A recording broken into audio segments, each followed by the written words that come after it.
Trauma plays a rather significant role in the life of an addict and an alcoholic, to such a point where the addict and the alcoholic is never truly aware that they might have experienced trauma. Trauma is an emotional reaction to a distressing event, and a distressing event can be anything, however you are defining that. And what we found out through research is most addicts and alcoholics have a faulty mechanism in how to deal with stress. And it's stress that really is the beginning component of addictive behavior. So what we do here at East Coast Recovery is that we expose the elements of trauma. Trauma is a very delicate aspect of the identifier in recovery.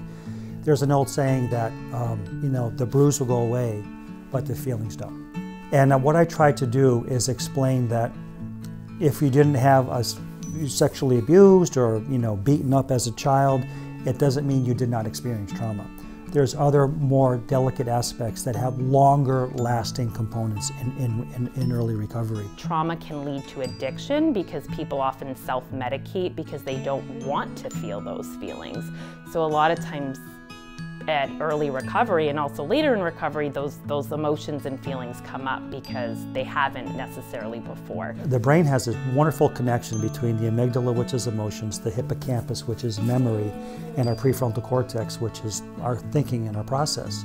It never forgets it. And so what we try to do is realign the feeling and the memory with how we make a decision. Because in early recovery, it's still not making any sense, So we can disassociate some of these processes. There's 3 wonderful ways to combat stress: diet, sleep, and exercise. And they're like, how does that treat stress, or how does that treat previous trauma?